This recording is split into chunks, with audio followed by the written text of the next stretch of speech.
The next question is, are all religions the same?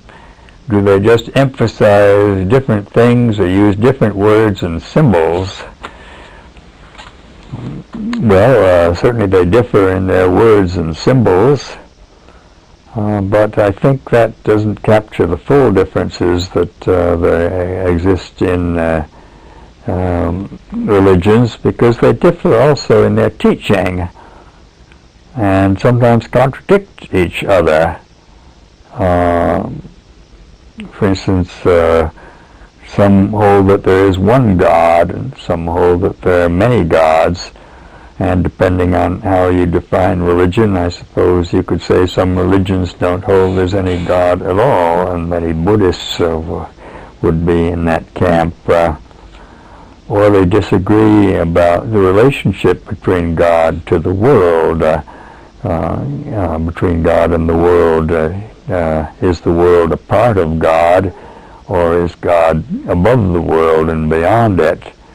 And then when it comes to the question of how God communicates, they differ a good deal. And some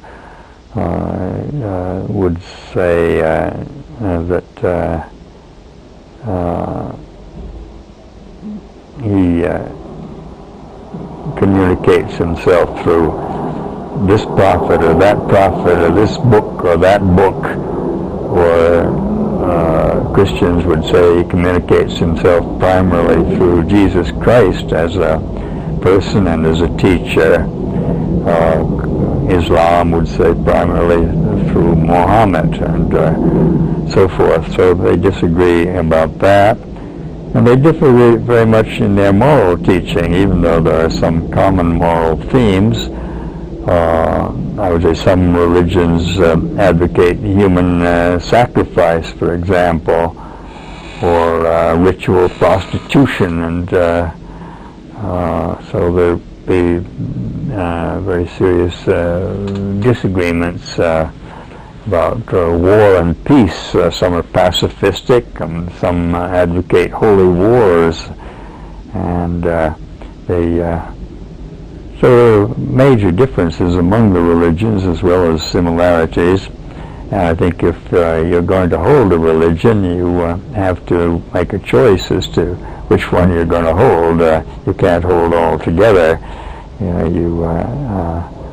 So Christianity holds that there is one God, and that he consists of three persons, and that the second person, the Trinity, became man and suffered, died for our redemption, and rose from the dead and founded a church, and so forth.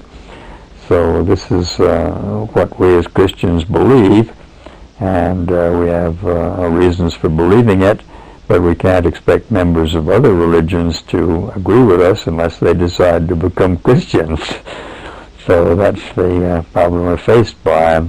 Even within Christianity, there are serious differences between Protestants and Catholics and Orthodox, some of which we're able to resolve through ecumenical discussion, but others turn out to be rather difficult to resolve, and so far we haven't been able to find a path of agreement on issues like, let's say, the primacy of the Pope and devotion to Mary and the saints, or even on the number of sacraments and books of Scripture, and points like that are still debated, disputed among different Christian groups. So I think the differences have to be taken seriously. If one's going to take the agreements seriously, we should try to find all the agreements we can as a platform for dialogue and discussion.